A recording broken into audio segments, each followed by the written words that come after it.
Hammurabi's code, was it just? Well, what does it mean to ask, was it just? This means, was it justified? Did it have reasoning behind it? Was it fair in the context of the time period? We're going to use a couple of documents to explore our reasoning behind, was it just or was it not just? And this is called a DBQ, a document-based question, where we use the documents provided, we analyze them, and we use it as evidence to support our answer in answering this historical question. And again, Hammurabi's code, was it just? We have already looked at the background essay previously, and now we are going to go ahead and use the primary source documents and analyze documents A and B today in order to go ahead and answer this question. So we know that Hammurabi's code is one of the world's oldest set of laws, and it was written by Hammurabi, who was king of Babylon in the 18th century BCE, which is like a negative number. And Hammurabi's code is often studied to understand the values of ancient Mesopotamia. Okay, so we are exploring this idea of fairness by asking what is just. And this is asking you about what you think about the punishments and rewards that made up Hammurabi's code. So again, today we're going to look at document A and B since we studied those first. Document A. Okay, we know that this is a stone stele of Hammurabi's code, from the ancient artifacts collection, which, can be found in the Louvre Museum in Paris, France, and around 1754 BCE. We know that the stele was carved on black diorite, and it stands more than 8 feet tall and weighs 4 tons.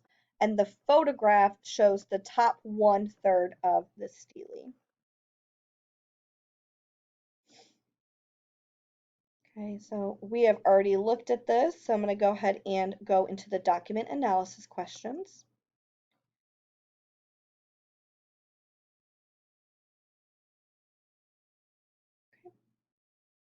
So number 1, what kind of writing was used to inscribe the code on the stele? We know that the writing used was cuneiform, and this just means wedge-shaped symbols in Latin.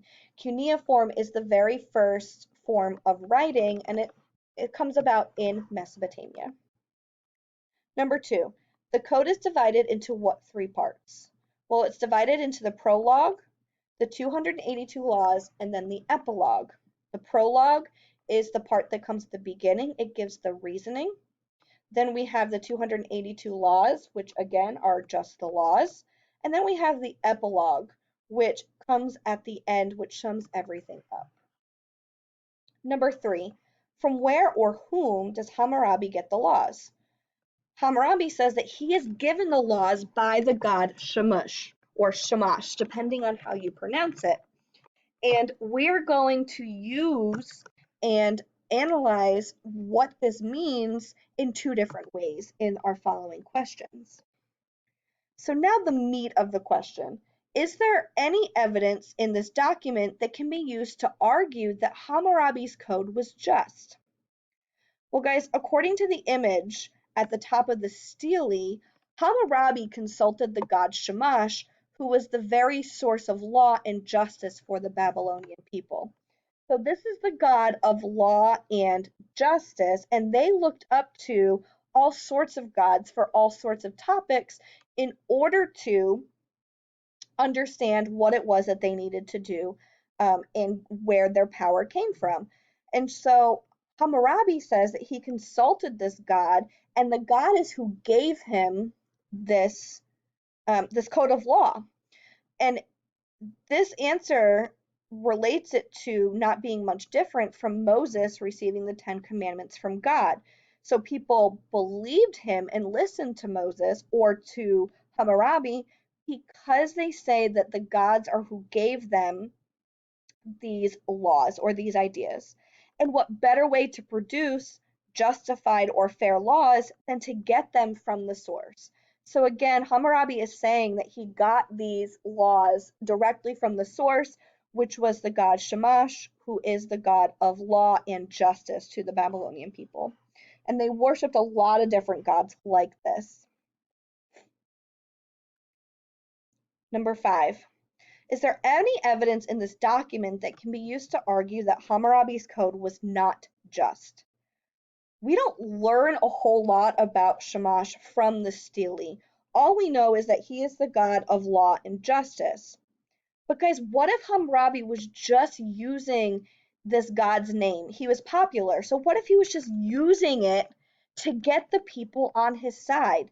He was using it like as a decoy. Now, I'm not saying that this is what he was doing, but what if he was? Okay? One would have to know what some of these laws actually say to get a sense of how just they were. So you could argue that he's just using Shamash to get the people to listen to him, and that maybe we need to look a little bit deeper at the laws to know whether or not they're fair. Moving on to document B. The source says that these are excerpts from the epilogue of Hammurabi's code. Again, it comes around 1754 BCE. The epilogue is the part that comes at the very end of the code. It reads, Hammurabi, the protecting king am I, that the strong might not injure the weak, in order to protect the widows and orphans. I set up these my precious words, written upon my memorial stone, before the image of me as King of righteousness. By the command of Shamash, the great God and judge of heaven and earth, let righteousness go forth in the land. Let no destruction befall my monument. Let my name be ever repeated. Let the oppressed, who has a case at law, come and stand before this, my image as King of righteousness. Let him read the inscription and understand my precious words. In future time, through all coming generations, let the king who may be in the land observe the words of righteousness which I have written on my monument. Let him not alter the law of the land which I have given. If this ruler does not esteem my words, if he destroys the law which I have given, may the great gods of heaven and earth inflict a curse upon his family, his land, his warriors, his subjects, and his troops. Now to look at the questions for document B.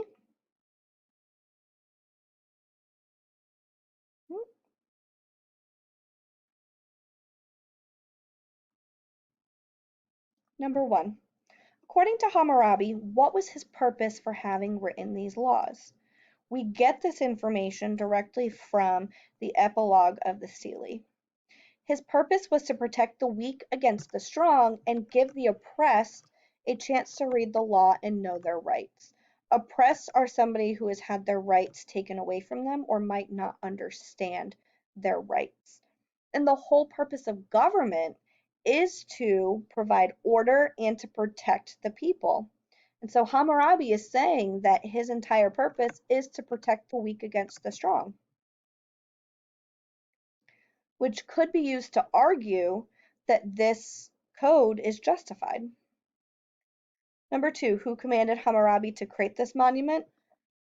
We know who it is. It is the god of justice, which is Shamash. Number 3, what does Hammurabi threaten will happen to any future Babylonian king who does not follow these laws? Hammurabi asks the gods to put a curse on him, his family, his land, his people, and his soldiers. Hammurabi is claiming in the epilogue, which is document B, that his entire purpose was to be righteous, to be justified, to be good. And so he makes sure that people know that he created this code in the very image of his righteousness. He wanted people to know that he was righteous.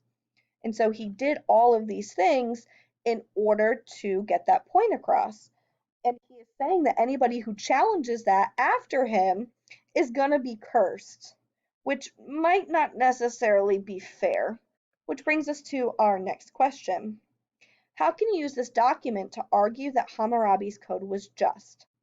So Hammurabi's purpose was very noble. He wished to protect the ordinary people from the powerful because it's usually ordinary people that don't have all of the power, even though they're a larger group of people.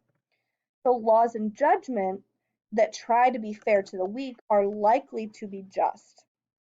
And again, he creates the code as an image of righteousness. And so that in and of itself, we can argue is noble of him because he wanted to protect the ordinary people. Number 5, how can you use this document to argue that Hammurabi's code was not just? So we could use it, but we need to see examples from the code. However, the mere fact that this code does not come from the people or represent the people makes people nervous. And that's because who does this code affect the most? Guys, it affects the people. It has everything to do with their daily lives.